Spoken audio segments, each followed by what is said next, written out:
Good morning and जय हिंद सभी को। प्रिय कैडेट, आप सबों के लिए मैं आपके आगामी 2024 में जो certificate A examination, certificate B examination और सर्टिफिकेट सी एग्जामिनेशन होने वाली है, उसी को ध्यान में रखते हुए आप लोगों के लिए मैं लगातार टॉपिक वाइज वीडियोस आपके लिए ला रहा हूं।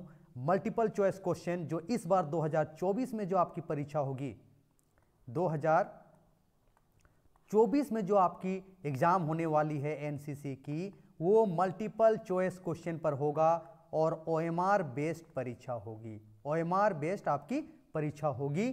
तो कैडेट्स, आप लोगों के लिए टॉपिक वाइज मैं मल्टीपल चॉइस क्वेश्चन ऑप्शंस के साथ आपके समक्ष ला रहा हूं।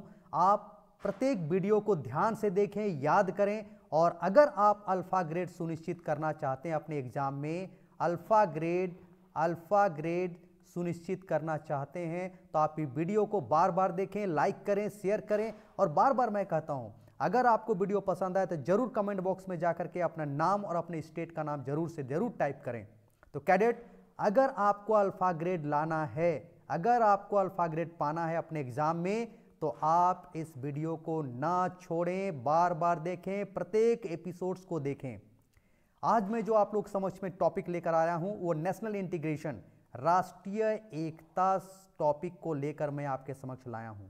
आपको पता है आपकी ए सर्टिफिकेट एग्जामिनेशन में टोटल 20 मार्क्स का प्रश्न इससे रहेगा, बी सर्टिफिकेट एग्जामिनेशन में 20 मार्क्स का प्रश्न रहेगा और सी सर्टिफिकेट एग्जामिनेशन में 10 मार्क्स का क्वेश्चन नेशनल इंटीग्रेशन से रहेगा। बहुत ही इंपॉर्टेंट टॉपिक है और बहुत ही इजी टॉपिक भी है, लेकिन अगर आप ध्यान नहीं देंगे तो गलत होने का चांसेस उतना ही अधिक बढ़ जाता है। तो कैडेट्स, आप मेरे प्रत्येक वीडियो को देखें और अगर मेरे चैनल को सब्सक्राइब नहीं किए हैं तो सब्सक्राइब कर लें और लाइक बटन को जरूर दबाएं और बेल आइकन को जरूर प्रेस करें। बेल आइकन जो इस तरह से बना हुआ है, बेल आइकन, इसको जरूर से प्रेस करें ताकि आपको जितने भी वीडियो मैं लेकर आया हूं वो नोटिफिकेशन आपको मिलता रहे। कैडेट, मैं इस नेशनल इंटीग्रेशन से टोटल 143 क्वेश्चन बनाया हूं, total 143 question multiple choice question लेकर आया हूं। और अल्फा ग्रेड्स के लिए आपको अगर पाना है तो ये 143 क्वेश्चंस को आप पढ़ लें। आपको अच्छी तरह से आपको प्रत्येक प्रश्न वीडियोस में आपको दिया हुआ है और एग्जामिनेशन में जो प्रश्न पूछे जाएंगे 143 प्रश्न उससे ही आएंगे। अब देखिए, आपको मैं इसके लिए मैं एक ही वीडियोस में तो नहीं ला सकता था, इसीलिए पार्ट 1 में मैं लाया हूं और पार्ट 2 में, ये दोनों मिलाकर मैं 63 क्वेश्चंस आपके समक्ष डिस्कस कर चुका हूं। पार्ट 1 और पार्ट 2 में 63 क्वेश्चंस डिस्कस कर चुके हूं। आज मैं पार्ट 3 लेकर आपके समक्ष आया हूं, पार्ट 3 लेकर मैं आपके समक्ष आया हूं। तो इस पार्ट 3 में मैं आज आपके समक्ष टोटल 64 यानी टोटल 42 क्वेश्चन मैं डिस्कस करूंगा, टोटल 42 क्वेश्चन डिस्कस करूंगा। तो आप प्रत्येक वीडियोस, प्रत्येक क्वेश्चंस को देखें। तो आज इस पार्ट 3 जो मैं लेकर आया हूं,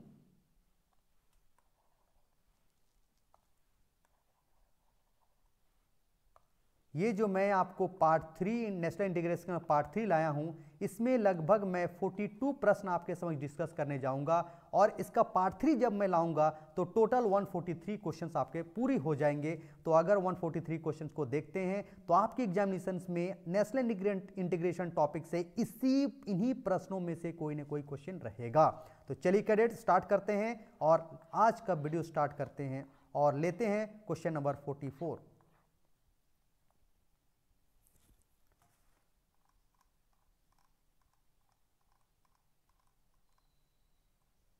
मैं 63 क्वेश्चन तक मैं आपको देख चुका था। आज मैं लेने जा रहा हूं 64 क्वेश्चन, यहां से मैं आपको डिस्कस करूंगा। क्वेश्चन नंबर 64 2 में डिस्कस करूंगा 105 तक।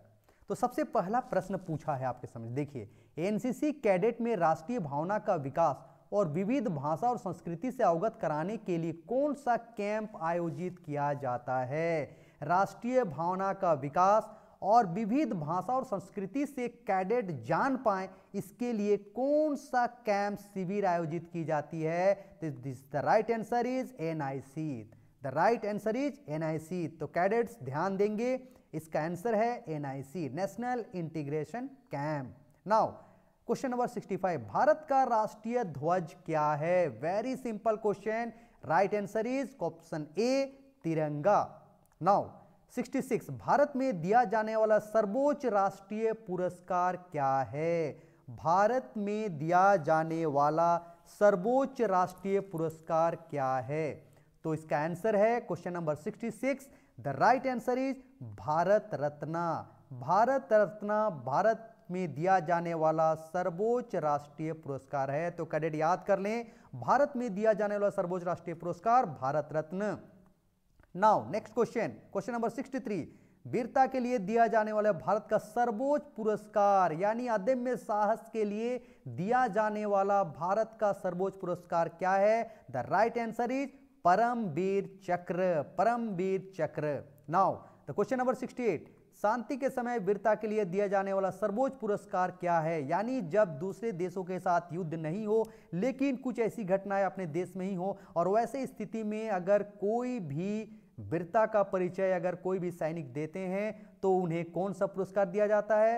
अशोक चक्र। The right answer is Ashok चक्र। तो कैडेट नोट कर लें, शांति के समय वीरता के लिए दिया जाने वाला सर्वोच्च पुरस्कार अशोक चक्र। नाउ द नेक्स्ट क्वेश्चन, खेल के क्षेत्र में उत्कृष्ट प्रदर्शन के लिए दिया जाने वाला सर्वोच्च पुरस्कार क्या है? खेल के क्षेत्र में अगर कोई खिलाड़ी अपना उत्कृष्ट प्रदर्शन करते हैं तो कौन सा सर्वोच्च पुरस्कार उन्हें दिया जाता है? The right answer is Major Dhyanchand Khel Ratna award. The question is very simple but very difficult also. The students और the cadets always think upon it. The right answer is Major Dhyanchand Khel Ratna award. तो खेल के क्षेत्र में उत्कृष्ट प्रदर्शन के लिए दिया जाने वाला सर्वोच्च पुरस्कार क्या है? Major Dhyanchand Khel Ratna award. प्रत्येक वर्ष किसी एक खिलाड़ी को या दो खिलाड़ी को संयुक्त रूप से इसे दिया जाता है। Now the next question is, राष्ट्र निर्माण के हित में क्या नहीं करना चाहिए? क्या नहीं करना चाहिए? देखिए, नस्ली दवाओं का सेवन, किसी भी तरह का भ्रष्टाचार, दहेज लेना और इनमें से सभी। द राइट आंसर इज इनमें से सभी। All of the above are answer correct. All the above answers are correct. तो नेशनल बिल्डिंग के लिए, नेशन बिल्डिंग के लिए क्या करना चाहिए? तो नस्ली दवाओं का सेवन नहीं करना चाहिए, किसी भी तरह का भ्रष्टाचार में लिप्त नहीं होना चाहिए और डोरी नहीं लेना चाहिए। इसलिए द राइट आंसर इज इनमें से सभी। नेक्स्ट क्वेश्चन, एक कैडेट को हमेशा करनी चाहिए, one NCC cadet always do, या हमेशा करना चाहिए, क्या है? लोगों की मदद, यस राइट आंसर। राष्ट्रीय संपत्ति की रक्षा, ये भी सही है। सामाजिक सेवा और सामुदायिक विकास, yes the right answer is इनमें से सभी, यानी तीनों ही काम करनी चाहिए। इसलिए इसका उत्तर क्या हो जाएगा? इनमें से सभी। नाउ द नेक्स्ट क्वेश्चन, इनमें से कौन समाधि स्थल और संबंधित व्यक्ति का मिलान सही है? यानी नीचे जो ऑप्शन दिए हुए हैं इनमें समाधि स्थल का नाम है और उनसे संबंधित व्यक्ति का नाम दिया हुआ है, तो इनमें से कौन सा मिलान सही है यानी मैच जो किया हुआ है वो सही है? तो देखते हैं, राजघाट तो ये महात्मा गांधी से संबंधित है कैडेट, विजय घाट लाल बहादुर शास्त्री से संबंधित है, वीरभूमि राजीव गांधी से संबंधित है। तो द राइट आंसर इज इनमें से सभी, यानी तीनों ही सही है, तीनों ही मिलान सही है, इसीलिए इसका उत्तर हो जाएगा इनमें से सभी। नाउ तो चौधरी चरण सिंह के समाधि स्थल का नाम क्या है? यानी चौधरी चरण सिंह के समाधि स्थल जहां उनका समाधि बनाया गया है, समाधि हुआ था, वहां उसका क्या नाम रखा गया है? द राइट आंसर इज किसान घाट। तो कैडेट ध्यान देंगे, चौधरी चरण सिंह के समाधि स्थल का नाम क्या है? किसान घाट। नाउ महाप्रयाण किनका समाधि स्थल है? 74 क्वेश्चन क्या कह रहा है? महाप्रयाण किनका समाधि स्थल है? तो right answer is doctor Rajendra Prasad. Doctor Rajendra Prasad. Bharat के वर्तमान राष्ट्रपति कौन है? कैडेट्स ये प्रश्न वेरी सिंपल है, लेकिन मैं उम्मीद करता हूं कि आप इस प्रश्न का अगर एग्जामिनेशन में आता है गलत एकदम नहीं करें। भारत के वर्तमान राष्ट्रपति कौन है? Shrimati Droupadi Murmu is the right answer. Now इनकलाब जिंदाबाद का नारा किसने दिया था? इनकलाब जिंदाबाद का नारा किसने दिया था? The right answer is Sardar Bhagat Singh. Sardar Bhagat Singh ने इनकलाब जिंदाबाद का नारा दिया था। Now the next question is, Bharat का राष्ट्रीय पक्षी का नाम क्या है? Very simple question, answer is mor. मोर भारत का राष्ट्रीय पक्षी है। अब क्वेश्चन आता है, भारत का संविधान कब अपनाया गया था? ये प्रश्न आपको देखने में सिंपल लग रहा होगा, लेकिन कैडेट इस प्रश्न के उत्तर में बार बार गलत करते हैं। मैं जितने भी परीक्षाएं आयोजित की हूं उसमें ये प्रश्न का उत्तर कैडेट लगातार गलत करते आ रहे हैं, लेकिन इस बार की परीक्षा में आपके गलत नहीं होगी। तो भारतीय संविधान को कब अपनाया गया था? तो उसका उत्तर है 26 नवंबर, सॉरी,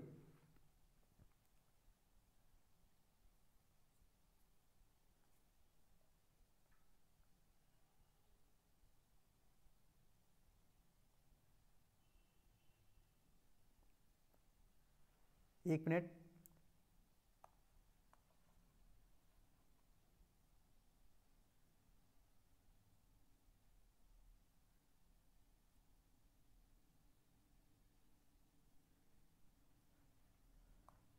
यस, कब अपनाया गया था? 26 नवंबर 1949, ठीक है। और लागू कब किया गया था, यानी कब बनाया गया था? तो देख लीजिए, 26 नवंबर 1949 को अपनाया गया था, लेकिन लागू हुई थी 26 जनवरी 1950 को। ये क्वेश्चन को इसीलिए मैं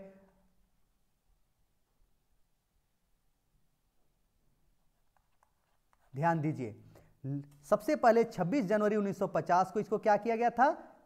लागू किया था भारत में, जबकि अपनाया गया कब था? 26 नवंबर 1949 को। तो इस प्रश्न का उत्तर ध्यान देंगे, बार बार कैडेट इसी में कंफ्यूजन करते हैं, लागू और कब अपनाया गया था या बनाया गया था। तो 26 नवंबर 1949 को अपनाया गया था, जबकि 26 जनवरी 1950 को इसे लागू किया गया था। Now the next question, Bharat छोड़ो आंदोलन कब हुआ था? भारत छोड़ो आंदोलन कब हुआ था? The right answer is 1942। Bharat छोड़ो आंदोलन 1942 में हुआ था। शिमला समझौता कब हुआ था? नेक्स्ट क्वेश्चन, शिमला समझौता कब हुआ था? The right answer is 1971। Haldi Ghati का युद्ध कब हुआ था? हल्दी घाटी का युद्ध कब हुआ था?